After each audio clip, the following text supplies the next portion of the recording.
18 जुलैपर्यंत राज्यात मुसळधार पावसाची शक्यता वर्तवण्यात आली आहे। कोकण, मध्य महाराष्ट्र आणि घाटमाथ्यावर रेड अलर्ट जारी करण्यात आलाय, तर विदर्भालाही ऑरेंज अलर्ट देण्यात आलाय। त्यामुळे घाटावर पर्यटनासाठी जाताना नागरिकांनी काळजी घ्यावी असं आवाहन करण्यात येत आहे। रत्नागिरी जिल्ह्यामध्ये रात्रीपासूनच पावसाचा जोर कमी झाला होता, त्यामुळे जगबुडी नदीच्या पुराचं पाणी ओसरलंय।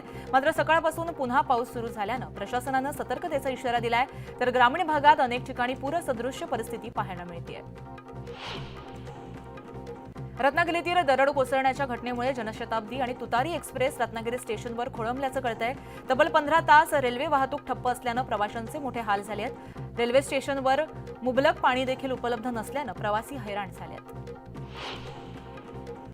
रत्नागिरी जिल्ह्यातील दापोली आणि मंडणगड तालुक्यात पावसाचा जोर कायम आहे। जिल्ह्यातील काही भागांमध्ये पावसानं रात्रीच्या सुमारास थोडी उसंत घेतली होती, मात्र पुन्हा त्यानं जोमानं सुरुवात केली। त्यामुळे आजही जनजीवन विस्कळीत होण्याची शक्यता हवामान विभागानं वर्तवली आहे।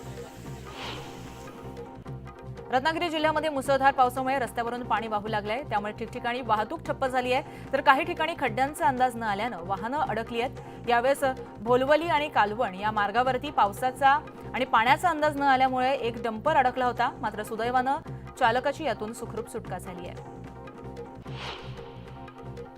रत्नागिरी जिल्ह्यातील दापोलीत पावसाचा जोर कायम आहे। त्यामुळे दापोलीतील भारजा नदीनं धोक्याची पातळी ओलांडली आहे। गावात पाणी शिरल्यामुळे पावसाचा जोर जो आहे तो वाढला आणि घरांमध्ये पाणी शिरण्याला सुरुवात झाली, तर पावसाचा जोर वाढल्यामुळे पंचक्रोशीमध्ये वाहतूक पूर्णपणे ठप्प झाली आहे।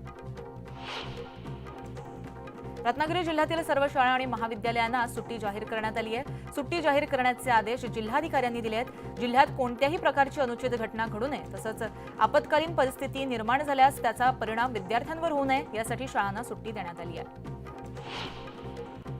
विदर्भातील महत्त्वाचं पर्यटन स्थळ असलेल्या चिखलदऱ्यामध्ये पर्यटनाला येणाऱ्या नागरिकांची संख्या वाढताना दिसतेय। चिखलदऱ्यातील आल्हाददायक वातावरण, सर्वत्र पसरलेलं धुकं आणि सातपुड्याच्या पर्वतरांगा पाहून पर्यटकांना सुखद आनंद मिळालाय।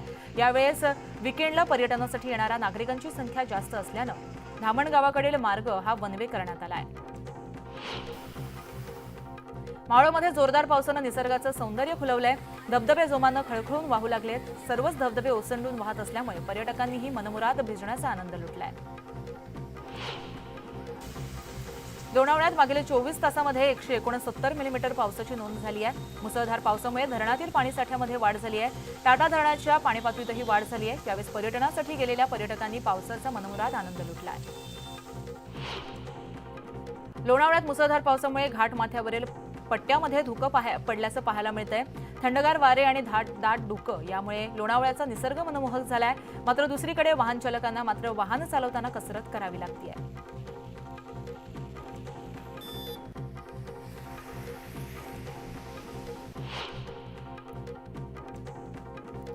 धाराशिव जिल्ह्यामध्ये पुन्हा जोरदार पावसाच्या सरी बरसायला लागल्यात। जोरदार पावसामुळे पाणीसाठ्यामध्ये मोठ्या प्रमाणात वाढ झाली आहे। कळंब, वाशी, परांडा या तालुक्यामध्ये मुसळधार पावसामुळे बळीराजा सुखावलाय।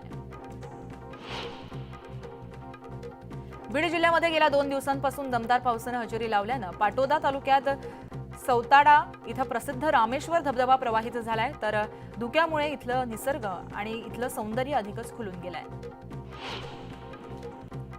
जळगावच्या चोपडा तालुक्यात पावसानं दमदार हजेरी लावली। यावेळेस नदी नाल्यांना पूर आलाय, तर सखल भागांमध्ये पाणी साचल्यानं रस्त्यांना नदीचं स्वरूप प्राप्त झालंय। जळगावच्या यावल तालुक्यामध्ये गेल्या 4 दिवसांपासून जोरदार पावसाला सुरुवात झाली आहे। त्यामुळे सातपुड्यातील खडकाई नदीला पूर आलाय। त्याचबरोबर श्री मनुदेवी मंदिराच्या परिसरातील धबधबाही प्रवाहित झालाय। छत्रपती संभाजीनगरामध्ये मुसळधार पावसाला सुरुवात झाली आहे। जुलै महिना सुरू झाल्यापासून प्रथमच संभाजीनगरामध्ये मोठ्या पावसाचं आगमन झालंय, त्यामुळे बळीराजाच्या आशा पुन्हा एकदा पल्लवित झाल्यात। पवना धरण परिसरामध्ये मागील 4 दिवसांपासून पावसाचा जोर वाढलाय, त्यामुळे पवना धरणामध्ये 10% पाणीसाठा वाढलाय। सध्या पवना धरणामध्ये 33.26% पाणीसाठा असल्यानं नागरिकांनी समाधान व्यक्त केलंय। पावसाळा सुरू झाला तरीही छत्रपती संभाजीनगर जिल्ह्यासह संपूर्ण मराठवाड्याची तहान भागवणाऱ्या जायकवाडी धरणातील पाणीसाठा अजूनही जैसे थेच आहे। धरणात सध्या केवळ 4.1% म्हणजेच केवळ 3 टीएमसी पाणीसाठा शिल्लक असल्यानं जलसंपदा विभागानं आपलं मत स्पष्ट केलंय।